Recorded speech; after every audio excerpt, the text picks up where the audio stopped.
to the Warzone Amateur Hour podcast. Okay, welcome back. This is the Warzone Amateur Hour podcast. Thanks, y'all, for dropping in with us. This is Tron on the mic, 10-inch cowboy at my side. Hell of an episode coming at you here as we had a big old turning of the page for Season 5. How was your week in the Warzone, cowboy? Oh, wow. Yeah, so, get that frog out of my throat. Oh! What a way to start a podcast. So let me just be very transparent here. My week in the Warzone was crippled by the delay on the Season 5 update. I had planned my Friday around playing Warzone all day long in preparation for this podcast. And unfortunately, I had to go fishing this weekend with my old man. So I was gone Saturday and Sunday off a boat very far off the California coast. So I did not play the new Season 5 update. I played a little bit of Season 4 earlier this week, but I got, for a lack of a better word, cucked by the game developers. And I have not actually enjoyed Season 5 yet. So I will throw that question back to you. How was your week in the Warzone? Well, it sounds like, a theme we've experienced many times in the Warzone. There's a shortcoming. Wow. For the cowboy. He lays the blame squarely at the feet of Activision. In this case, I gotta say it's deserved. Always. But yes, I myself was, my passport to Verdansk and Rebirth Island hadn't been stamped in some time, but I made an effort this past weekend to really strap it on, strap it in, and drop into the Warzone. A lot to share with that, a lot of changes, but really in terms of the core gameplay, in terms of, gunfights, all that, not really much of a difference. For you, or you mean like your gameplay, or do you mean in a meta sense, nothing has changed? Because it seems like a lot has changed.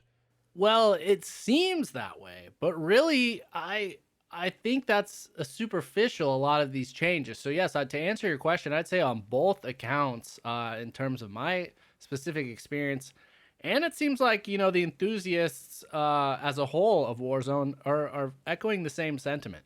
It seems that way. I'm sure we're going to dive into this, but I've heard quite a bit from the Warzone community. What is the right word? Some negative feedback, I would say. More, I guess, lightly, I would say. Some grumblings.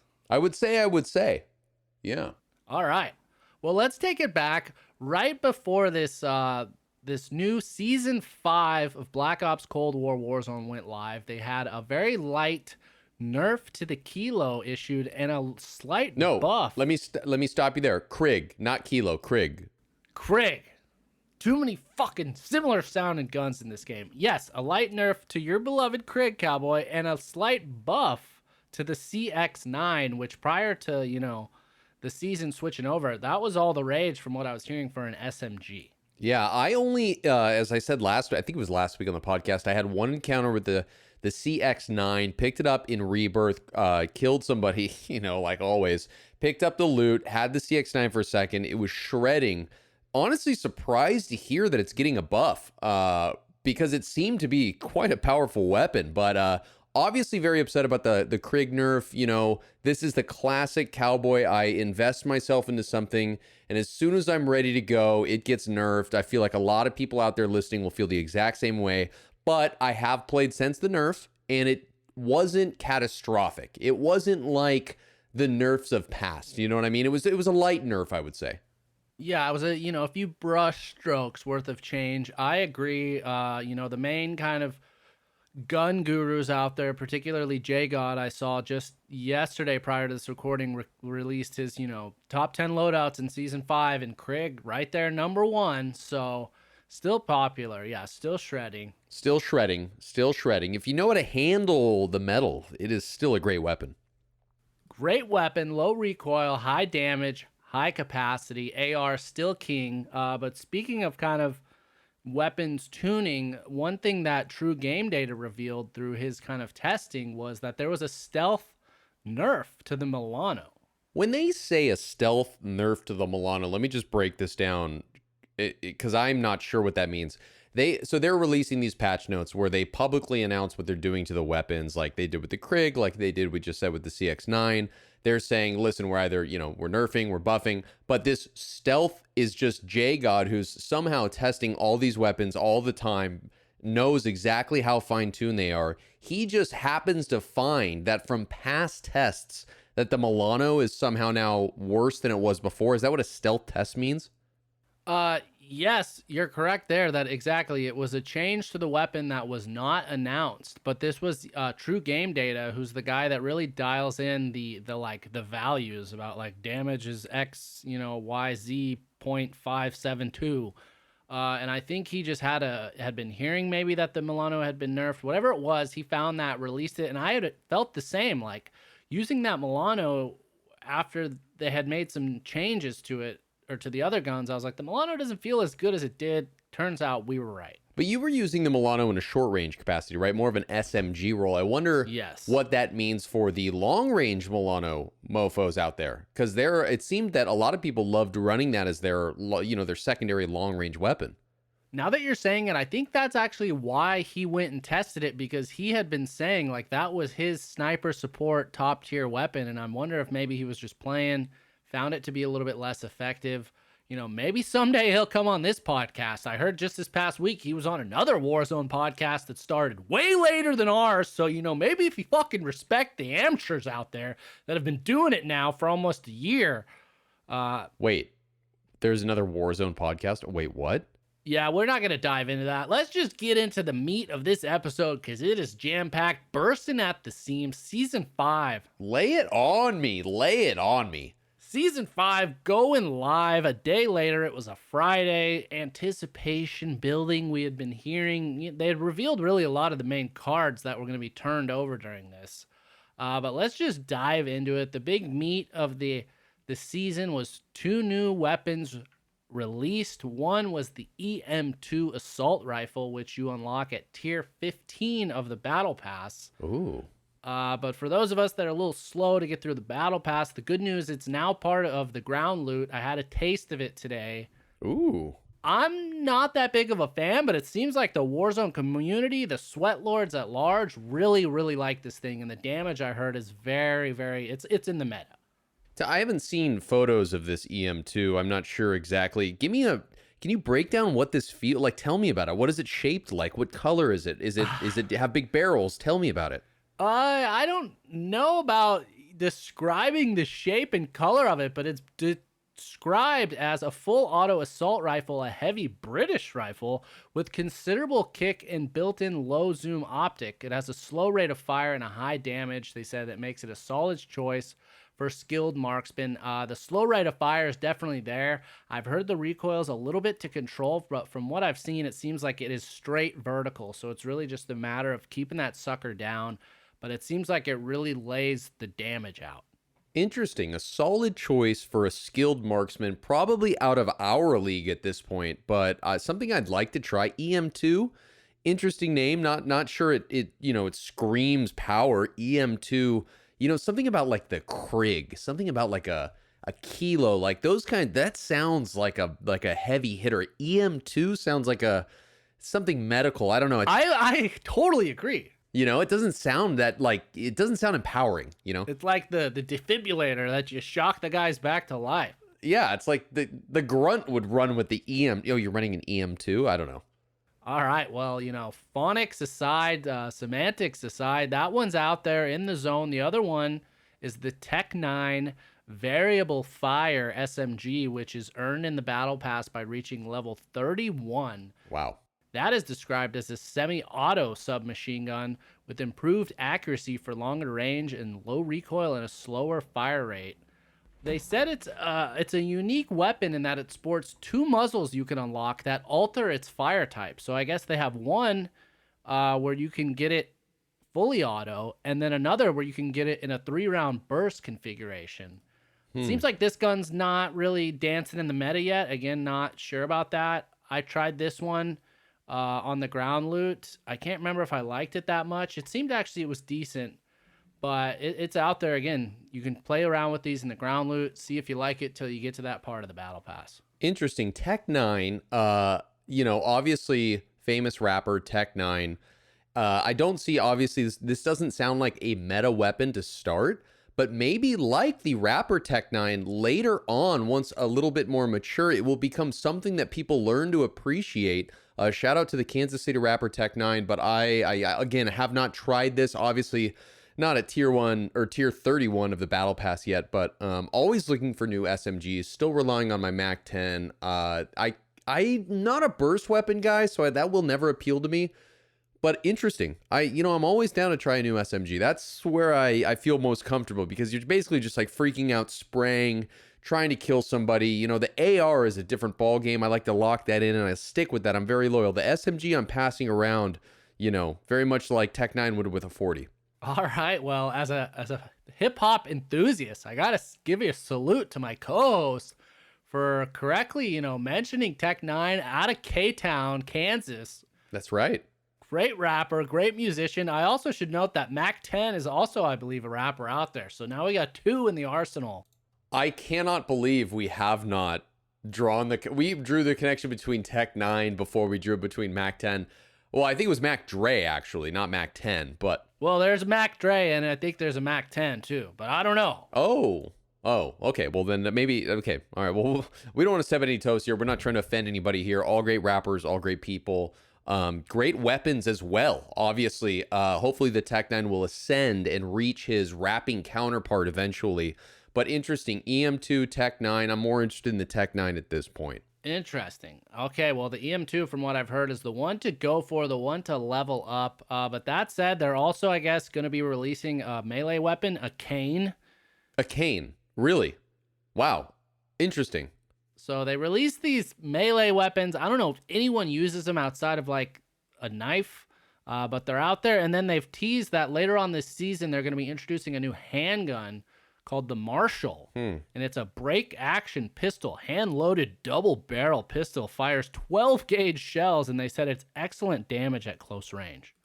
A break action pistol. I'm not exactly sure what break action is, but I assume break action is like when you're, if you have like you're bending the weapon in half, you're breaking it at the midpoint, then you're putting you know what I mean? Like you're loading it through the chamber where the grip of the weapon meets the chamber. So I wonder if it's more of like it's kind of like a short shotgun where you would like, you'd see people click it down, put two in the chamber, then like swipe it back up and it flips up, clicks back in and you're ready to shoot.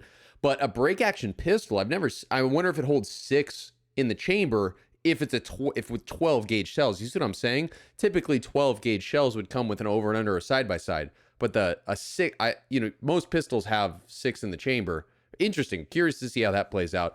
I wonder if that's even a viable weapon at this point. Well, I kind of, to your point, although it was a bit rambling, I think I had heard it described as like a shotgun pistol, which whatever the fuck that means. But yeah, it sounds like this is going to be a whapper. I'd imagine it has no more than 2 rounds before you have to reload, or maybe it's like 1 in the chamber, pull it out, do another because it's so powerful. Interested to see. Not out in the Warzone yet. You can count on us to kind of follow that up once it does go live. But right now, those are the 2 new guns, as we touched on, the Tech9 and the EM2. A quick point, maybe some listeners can point this out to me, because I'm not a weapons expert in real life, nor am I in Warzone. But if a weapon is using a 12 gauge shotgun shell, what differentiates it from a shotgun and a pistol if it's using the caliber of ammunition that fits a shotgun? You see what I'm saying? Like, what is the difference then? Like, why isn't it a shotgun? Interesting. Yeah, I mean, maybe it's really just cosmetic. It's the way it's held. I don't know. Again, we'll enlist the experts out there to reach out to us. We've always had a lot of great responses lately when we've been looking for the knowledge. Our Discord users and our Twitter followers, who we love so much, have been really coming through for us. Yes. So that said, the other big news was there's new POIs. Well, POI, I should say, which are these mobile broadcast stations. I dropped into Verdansk for 1 or 2 games today. Did not encounter them yet, so by no means an expert, but they're described as they can be found in a variety of locations on Verdansk, differing from match to match to keep one area from being signal boosted by the rewards they offer. See what they're all about by going closer to them, but be sure to keep your head and tune out the broadcasts each one emits. What does that even mean? What do you like? So we're talking about new areas of Verdansk or like refurbished areas of Verdansk, different from match to match to keep. So is the map changing each round? No. So to put on my, pessimist hat here, kind of rain on this parade, from what I've heard, it really sounds like kind of like those the broadcast, or sorry, not the broadcast, the old satellite uplink things.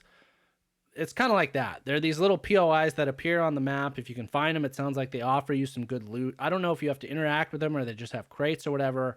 But the part about them being on a different part of the map is that you can't really depend on finding them one spot round after round. They kind of bounce around, sounds like. Very confusing for the cowboy. Not known for my intellect, so I'm going to wait and encounter them on person before commenting because I am not exactly sure what this means. Yes, but nonetheless, disappointing. As I kind of suspected weeks back, the volume of, the chattering in the community for a new map is growing louder and louder. People are becoming very, very disappointed in the game. We're going to get to this later, but people really disappointed. They feel like this season 5 a bit underwhelming, as this is the big new, other than the 2 guns being released, this is like the big new aspect of the map. And the other part about this is they've tweaked the red doors. And in classic, Activision fashion, whoa, they lay it out there in terms of the story. Really awesome. As I read directly from it, they just fucking put this in the patch note as redacted. And it says, redacted has gone off grid and reports suggest redacted is doing redacted in Verdansk. What? We do not know. This is an unauthorized redacted that could jeopardize our redacted in discovering and stopping Stitch. Word for word right there. Okay. So let's, okay. I'm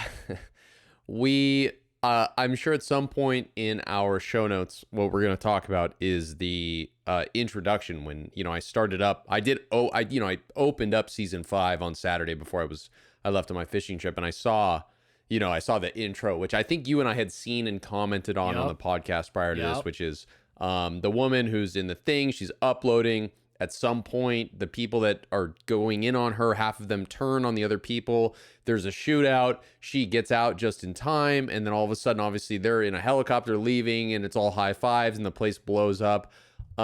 It sounds like this is some storyline that is connected to what we watched, that cut scene. And I have no idea what this is about. Can you give me any clarity? No. Okay. But in terms of how it is affected, I think this relates to the red doors, because those have now been tweaked. Before, you were pretty certain you go through the red door, you're going to get, shipped away to this magical little locked room with little goodie baskets. Now it's like a fucking crapshoot, Russian roulette. Firsthand, we've had some friends go through this red door. One of them, he got popped out outside of the boundaries of the map, so he immediately died as like the DQ for the time running out. Other times, you just get popped out in the air, I've heard, and then if you get lucky, you get one of those rooms with the boxes that we're kind of used to. So let me ask you this. So, the red doors now have been tweaked, where it's sending players that go through them to, it sounds like, random places around the map. It's not as fluid as it once was. Yes. So I'm wondering if that woman that was uploading that stuff, the software that was messing with whatever that was a part of what that was supposed to be, do you think that she was messing with the red doors that now is messing with the players, and now she messed with us, and now we're getting killed in, response to that? Like, was that a software update that she did to screw with us playing the game? I guess. I mean, that's the only logical connection, right? The theory, but again, we still don't even know how the fucking red doors tie into the story to begin with. But yeah, that I guess makes sense from their fucked up version of logic. But yeah, sure. I think that we can both agree there are some major plot points right now that are not sticking. We are missing some things right now. Listen, Activision, Tron, if you can talk to somebody with your employer, listen, we're good writers. We can come up with some shit. Like, we can do this for a living here, baby. Like, talk to us. We can help close the gaps. We can help, the quilt isn't quite stitched together yet, and we can add, little tiny patches in it that may be able to help everything. So if anyone's listening out there, we're available and open, because right now it is not working. It is definitely not working. Yeah. But with, Vanguard on the horizon, I feel like the ship has sailed with this storyline. Like, let's just mercifully get to the fucking end of it. I'm sure they're going to try and hype it. Like, the big twist at the end when we finally realize, like, a year later what the fuck they were talking about. It's like, oh, okay. It's kind of like, I don't know if you remember the film Role Models with Paul Rudd Role models. and Sean William Scott, but there's a scene where they go on a camping trip, and this guy, he's a character that's been throughout the film, and he's kind of a hilarious character, but he's like telling a ghost story, and the fucking story's so convoluted and bad, and then he gets to the end of the twist, and he's like, and all along, it was that guy, and everyone's just sitting there like fucking confused, like they weren't tracking this whatsoever. That's what I am anticipating is it's going to be like when they finally bring the Black Ops cinematic story to a culmination here. Except I think that there will be an explosion involved with this. Like somehow Verdansk will blow up, right? That's how the map ends. There's got to be some kind of explosion. Yeah. But yeah, I feel like I'm right there with you at that campfire and Role Models trying to follow along with what is happening in this ghost story because I right now don't understand. Not that listen, I love to rip on the storylines. That's one thing that I have no problem ripping on. I love the game. I love playing it. Don't get me wrong. For its shortcomings and its highs, I love the game. But these storylines are absolutely bonkers. They're batshit crazy. I don't understand it at all. How are these people that are creating such an incredible game, like who are they hiring to come up with these storylines? Like there's such a disconnect. It's so bonkers to me. Like this redacted piece is like, it's horrible. I know you agree with me. It's so bad. I can't believe that they're doing this. Yeah. I think it's really they set out from the beginning not knowing where they're going. They're piecing it, piece by piece. But that said, enough about that. With every new season of Warzone, we've seen essentially a new Gulag in Season 5. Ooh, is there a new Gulag?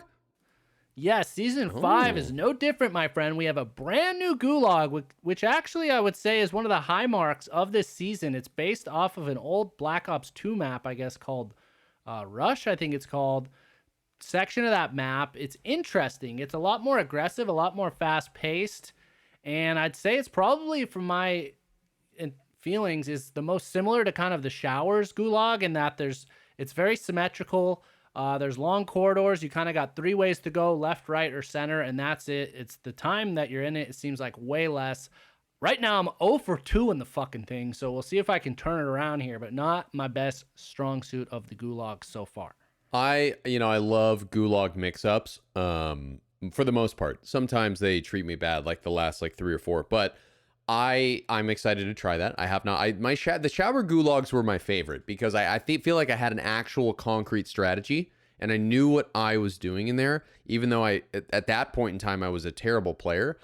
Excited to try these. What is the layout? Like you say, I'm not necessarily like what is the layout, but what is it? What are we inside of? It's not showers. It's not like a weird used car sale parking lot. What is it? Well, it's similar in that you're in like a contained warehouse, but yeah, it's kind of with the plywood setup. You're like in the back. You're each directly opposite dead center of kind of like a elongated, rectangle type of situation with rounded edges, and then yeah, there's I think a wall. Basically right in front of you, there's a doorway, but there's a wall directly in front of that. So you can either go straight into the sides for like the inner route or then go wide where there's like a corridor down the fucking each side. You kind of got to pick left, right, or center to roll with. And I'm with you. I think this is going to be one of those Gulags where you can kind of develop a strategy that works for you. I'm hopeful of that.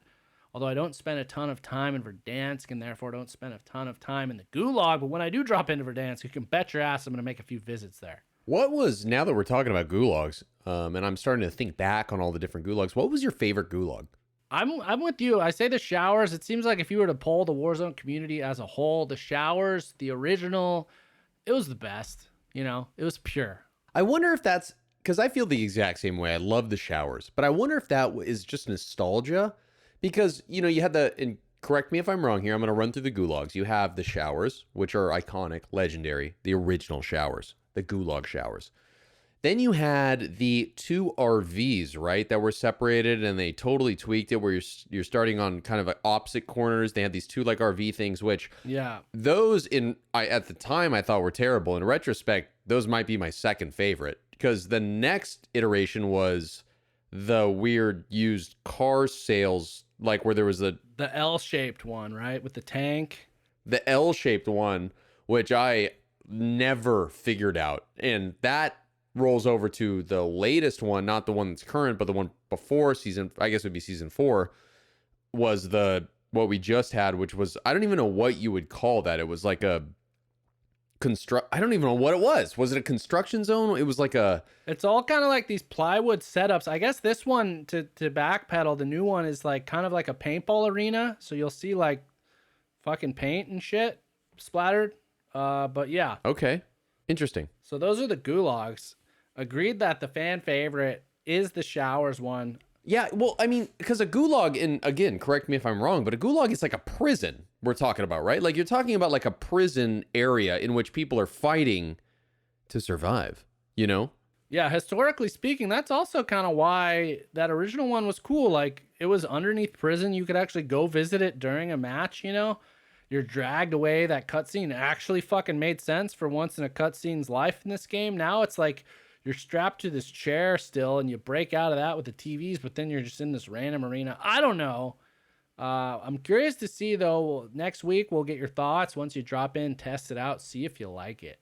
I wonder, I just had this thought. I haven't thought about this before, but, some other very famous video games have come out with films. There are movies that are made about, video games. I'm wondering if Warzone is somehow positioning themselves with these, these holes in the plot to come out with some kind of film. Like, imagine if Activision made a movie that was like the Warzone film, and it was like they solved all of these questions that we have. I wonder if they're leaving it to that, like they're just saying like, oh, like a trailer comes out and it's like, all those questions you had, go see the movie in the theaters. That's what you're going to get, all the answers you ever wanted. I would be stunned if that was the case. Obviously, yes, we've seen a plethora of films, especially in recent times, based off of video games. I know, specifically speaking, HBO is currently in production on the Last of Us series based off the PlayStation game. But it seems like, by and large, the films and TV series that are based off games aren't first-person shooters. They're not multiplayer games. They're more story-driven games. But again, and they've had trouble with that too. Like, even though Halo is a multiplayer game and it has its extensive campaign, they were in development as a film way back. I think Peter Jackson, like this, we're talking 10, 12 years ago. Really? Was brought on to be the director, and then they just keep fucking falling apart. So not quite sure. And specifically with the Battle Royale, no film or TV series exists that kind of focuses on that type of game. So I think we're a ways out from that. I don't think this master plan really you're giving them is real. So I think it's just fucked up, the storyline. It's fucked up. Let's just leave it at that. It's fucked up. Yeah. All right.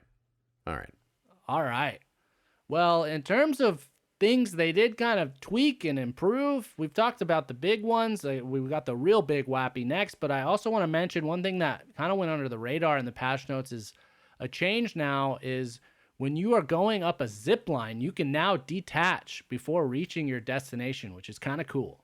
Wow. That I didn't know that. And that's incredible because I have, as I'm sure a lot of listeners have been sniped on the way up, ascending on a zip line. So being able to, if you get hit once and you're like, oh fuck, and you can actually detach, that's kind of nice actually. Yeah, I was kind of the guy, like, before I'd go up a zip line, is like, you say a little fucking prayer. Yes. You take your hands off the controller and you sit. And if you're doing like the Nakatomi zip line, that thing's like 5 seconds zip line. You're just vulnerable as fuck. So welcome change. Haven't really had a chance to make use of it, but I applaud the improvement, and I think it's welcomed. You're not playing a lot of Verdansk these days, huh? No, and I mean, there's a few zip lines on Rebirth, but they're very short. Like, I guess the prison one would be the long one that I might do that.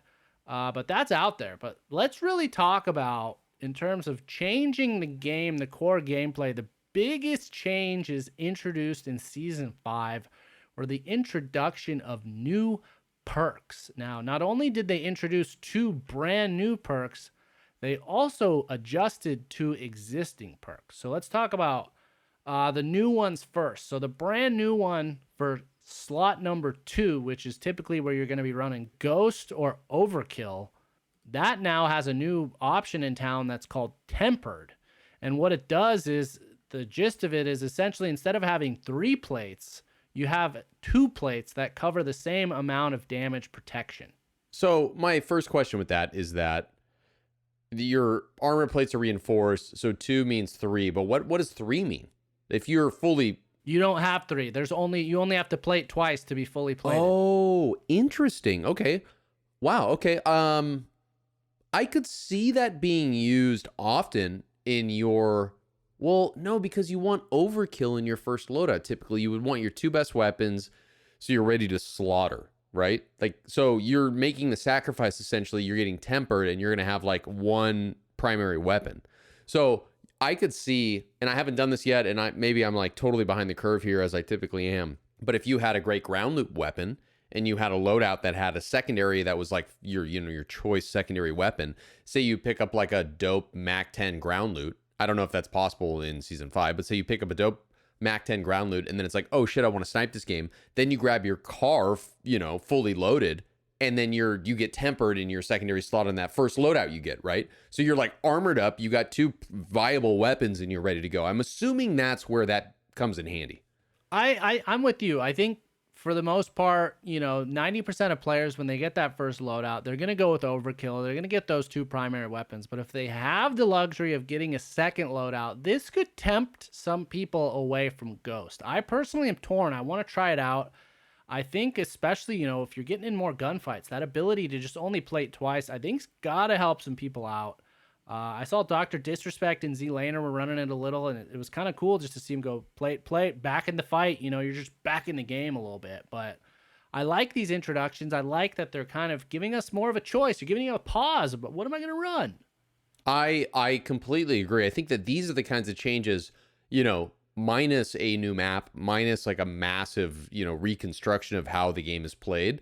These kinds of changes are really healthy for the game because it's making the players think, and it gives you more options. I think these things are just as important as a diverse weaponry set. You know what I mean? Like you get the option to, like, these things actually have impact in the game. If you die to someone and you're watching the kill cam and you're like, how the fuck did I lose that guy? Oh, he's wearing tempered. That changes things. And I like that. I actually think that's really important. I agree. And we've talked about in previous episodes, like when Vanguard comes out or they revamp Warzone, they should revamp the perks. And I think shuffling things around, kind of rethinking what's slot 1, what's slot 2, what's slot 3, and make it an area where there's no, the obvious best of each class. Like, make it you kind of got to pick and choose. What are going to be your strengths? I think I agree. Totally benefits the game. It's more diverse play styles, more diverse shit going on. But that said, the next one they introduced, which has kind of been controversial in the Warzone, a lot of people feeling like it's overpowered, but we're going to talk about a follow-up after we get into this. So the next one they introduced is called Combat Scout, and this is in your 3rd perk slot. So typically everyone's running amped for that one. And what this does is when you shoot someone, you immediately make contact. It automatically live pings them. And it also gives like that gold outline if they were to run behind a building. Now, the live ping is visible to your teammates, but that gold outline is only to you. Interesting. So if you get into a gunfight, and this happens to me all the time, and I'm sure it happens to you as well. You turn a corner, you see someone, you shoot someone, and then you run like a coward away because you're scared. But you guys both hit each other. You know where they are. Like, where they went. There's no hiding, re-armoring. Like, you can push if you want to. It changes the mental game 100%, I'm assuming. Yes, and I think everybody out there, you should probably be rerunning this perk. If you're amateurs and sweats alike, I gotta say, this is a great perk to use. It's pretty magical when you first use it. It's like kind of surprising. You're like, holy fuck, I just like shot at that guy and he pinged. And especially on Rebirth with if you're engaging people in the areas where like the tents are, they run into a tent, right where they are, and you can wall bang the shit out of them. Yeah, interesting. And I wonder, we've talked a lot about communication amongst teammates, like how important that is. Being able to correctly identify and being able to explain to another teammate where they are in regards to where your teammate is. Communicating is so important. When you say, oh, I'm getting shot at, oh, I'm fighting this guy, and they're live pinging on your teammate's tac map. That's a game changer. Now all of a sudden your team is they're informed. They know exactly where they are. I mean, this obviously seems like I don't know if you want to call it a meta perk, but this seems like an easy slot 3 now. Yes, I agree. Run it. But here's where it gets interesting, and here's where I got to applaud them. So one thing they did, I think they kind of had the foresight to know that this might be trouble, might be, a little overpowered. So what they did as a way to counter it is if we bounce back to perk slot 1, where we're all typically running like EOD or double time, and we all used to run cold-blooded, well, they tweaked the cold-blooded perk to where now if you're running cold-blooded and somebody else is running that new combat scout and they shoot you, you don't ping if you got cold-blooded. It basically negates that other perk. Interesting. I like that. And I'm sure, again, I know we're in agreement on this. You give these great perks and you give this diversity of, perks. What you have to do is you give the player something that's going to give them an advantage. You give it, then you take it. You got to pay the troll toll. You know what I mean? Like, you got to take away something from them. And I feel like tempered, when we were talking about the tempered perk with the armor plates, you're sacrificing, not even arguably, you're sacrificing the greatest perks there are. Obviously Ghost and obviously Overkill. With Combat Scout now, I like this because there is a balance. We're talking about more of a balance. There's more options, and I like the option balance equation. Yes, you nailed it right on the head. I'm dead on with you there. Like, you give it, then you take it. Give us an action and a counter action that we can take. It's like that's symmetry. It's all about that. So I like that they've done this. So again, if you're out there, you're picking your perks, I say 100% switch the first perk to cold-blooded to protect yourself from this new combat scout, and then run the combat scout. And then if we find, a few weeks down the line, you're running combat scout and it's never pinging anyone you're hitting because they're all running cold-blooded, well, then I think that's kind of an interesting place to fucking be. I don't know. I agree, because what happens is that this is what has happened. Every motherfucker that plays this game knows what perks to run. You run fucking Overkill in your first loadout, and then you go Ghost at some point in your matchup, right? There's no other option there. Like, that's what everyone does that is successful, I feel like. So adding the option and giving the variability makes the game more dynamic, and it becomes more of a chess match as opposed to checkers, which I am all about. 100% agree. Now, final note, they did tweak an additional perk, which they had touched on in the past. I guess this change, though, is not live yet. JGod just today tested it, so it's not live. But everyone's been crying out about dead silence. It's too prevalent. It's too powerful. Well, talking about give it then take it away, they gave players, or they're going to give players, the ability to counteract that with, if you run the high alert perk, one of the added benefits is if somebody has dead silence and you are running high alert, you will be able to hear their footsteps. They will not be quiet. Love it. Love it. I love it. I absolutely love that. Dead silence.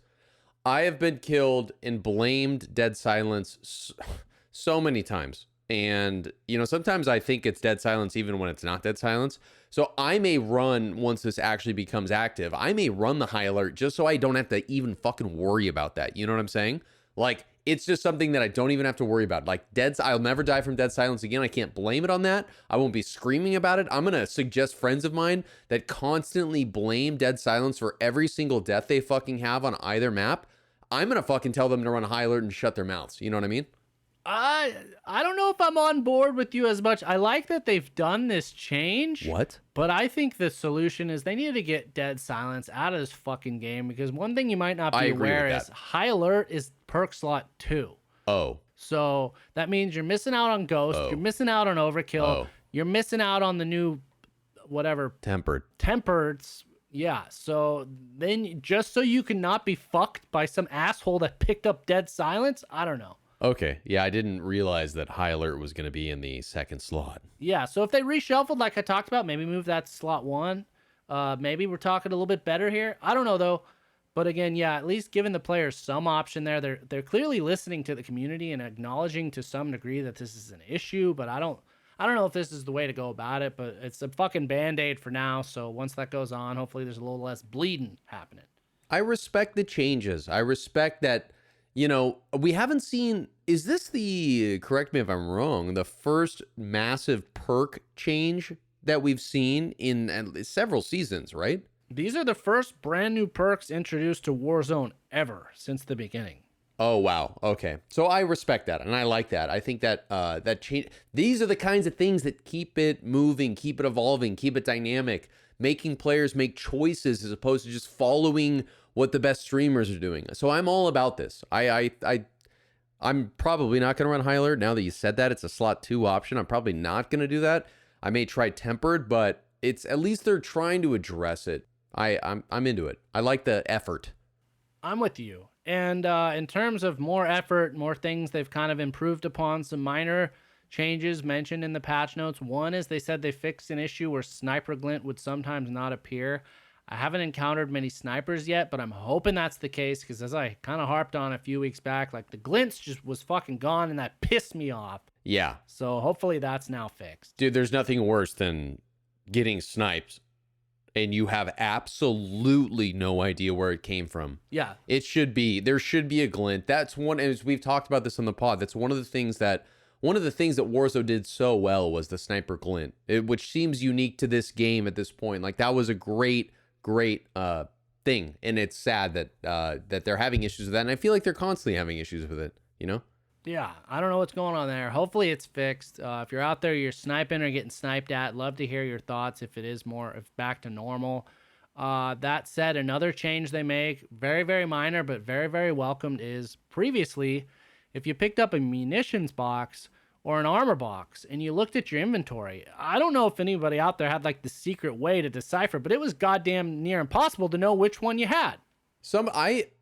You know how many times I felt like a complete fucking idiot playing with people, and I'd be like, hey, I'm not sure if I have an armor box or a muni box, and they'd be like, oh no, check this thing, it'll show you in the whatever on your display screen, it'll say like, it'll show like a different icon, and I just would go like, no, yeah, okay, yeah, no, I have a muni box, and then like 2 minutes later, I would drop it down after we get a loadout, and it's an armor box, and I would look like a total fucking idiot. That happened to me all the time. Well, I don't know who those people are. I don't know what the visual cues they were using, but it was too subtle for me, too subtle for the cowboy, sounds like. So thankfully they made it real easy. They completely overhauled that icon. Now, when you pick up an armor box, it's like the box icon, but directly in front of it is a plate icon. So there is no question now which one you got. You know, what I'm getting from this conversation is that it seems that this Season 5 update was not a weapon-heavy update. This was they were addressing what was going wrong in the game. They're trying to fix some of the things that people had been disgruntled about. It seems that was the effort in this update, right? I agree. And on top of all this, which I didn't put in the patch notes like a moron, but biggest news of all kind of teased this week is they announced, hey, we had a ban wave. We banned 50,000 accounts, which is like, yeah, we've talked about, great. Those accounts probably already have new ones they've made already. But on top of it, they said, we are working behind the scenes towards like a long-term solution for cheating. And not only that, they had a COD creator. I don't know if he's a developer with Activision or somebody. He had like a back channel, tip about what's going on behind the scenes. And he said, Warzone is actively developing an anti-cheat and it will be going live maybe before even Vanguard, but it sounds like at the minimum when Vanguard releases, they may have like a dedicated anti-cheat kind of software built in to really tackle and destroy all these assholes that are cheating. Yeah, that's the fire that I like to hear from you, Tron, that fucking passion. That's what I'm talking about. And that would be great. I don't know how that looks, how that works. Again, as I've said, once, twice, maybe 3 times on this podcast, I'm not a developer. I am not a software person. But that sounds fantastic, and dude, how many people hate this game because of the cheaters, How many people have stopped playing? How many people have stopped listening to this podcast because of the cheaters? I am all about it. I'm all about it, too. Hopefully it's not too little too late, because Battlefield just announced, like, that game hasn't even dropped yet. It's going to be brand new, but they already announced that they, like, partnered with some company that has an anti-cheat software or whatever, and that's what they're going to use. And I read the people's feedback. They're like, yeah, it's really effective, it's really good. So So clearly, like, the competition is getting to them. They're aware of these issues. Everyone's glad that they've at least now acknowledged it and they're working towards something. Hopefully, again, it's not too little, too late, but we shall see, and definitely keep everyone informed about that. You know, the first step is to acknowledge you have a problem, and they've taken the first step. That's right. They're getting on the wagon, baby, after falling off again. And then a final tweak here, which is kind of tweak / pro tip for the amateurs and sweat lords alike out there. They made a great accessibility change where I don't even do it, but when you're sniping, you have the ability to like hold your breath and steady your aim. Are you aware of that? I am, yeah. You hold an L3 on the PlayStation trigger, yes. That's right. You hold it in. Well, some people have difficulty with that having the motor function to do that. So what they did now is you now have the ability to make that a toggle, which I advise everybody out there, turn that shit on, because if you're sniping, now all you got to do is click that button, or I guess in your case, it's the left stick, and it's going to steady as long as the guy can hold his breath or until you unclick it. So instead of having to like hold that thing in and move, which is just hard to move the stick while it's pushed in, now it's a matter of toggling it on and off. That's great. I love it. Yeah. I never really used that. I feel like I did when I was using actual sniper rifles, but with the car, I never utilized that. So interesting. Maybe I will turn that toggle on. Have you made that change? Now that I'm saying it, I reminded myself I need to, but I have not yet done it.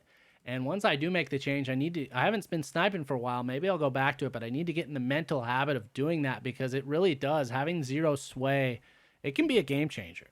Yeah, 100%. So that is really it in terms of the big changes and additions for Season 5. They also teased, though, that a weapons tuning update is coming soon, because I was very surprised to see that, they nerfed, we said, slightly the Krig right before this, but they didn't touch the C58, which I was harping on last week, which is like the boss hog. Haven't touched that. I got to imagine there's going to be a nerf coming for that. We'll see. It has not yet gone live, but we should expect some weapons tuning coming up soon. They got to do it. Yeah. I feel like after every season update, there is like a second level of weapon tuning. So I would imagine on Thursday it's coming out, I would say, maybe. Yeah, we'll see. We'll stay hopeful. Stay tuned for that. Everyone was expecting it with the patch. I guess maybe something happened with the new season. They weren't able to do it on time. So coming soon. And also, a final thing people discovered is, we've been talking about Vanguard. We've been talking about teasers. Well, you could pretty much mark it on your calendar that Vanguard is what has been promised. It's going to be World War II. We're going back for that, because now, I love it. When you get a victory in Warzone, that old cutscene where you're all airlifting out of the gas, I guess they randomly choose, but the last person to go zipping up that fucking zip line now into the helicopter, they don't make it anymore. They get literally sniped. What? Out of nowhere in this cutscene. Yeah, go check it out online. And then they cut away to this female soldier dressed in like World War II attire. She's got a World War II era rifle, and she just kind of like, yeah, I just fucking killed that guy. I love it. So that's like, I guess, the in-game teaser for Vanguard. I love it. I haven't gotten a victory in a while, but I'm excited. That's right. More motivation now to get that victory. But that said, is a jam-packed episode for us this week, but that is going to do it for us here on the Warzone Amateur Hour podcast. Hoping to get a live stream going soon. Our schedule's a little bit in flux, have you heard, but thanks so much for staying with us, staying tuned in. We're going to keep it going. As we said, we're in some dark times, but hopefully the light's starting to break through the clouds. It'd be nice. It'd be nice. I'm excited to play. I need to get some time in this week. It's been a long week. Excited to see what Season 5 holds. The Cowboys going to get back on the saddle and get galloping into Season 5, and you can find Tron there with you, but we will be joining you next week. As we've said, please follow, subscribe, share us far and wide. I saw some people repping us on Twitter this week. Really appreciated helping us grow. We're going to keep it going here as Vanguard's on the horizon. But that's going to do it for us this week. So until next week. Good luck in the new... What is it? What kind of gulag is it? It's like a paintball arena. Good luck in the paintball gulag.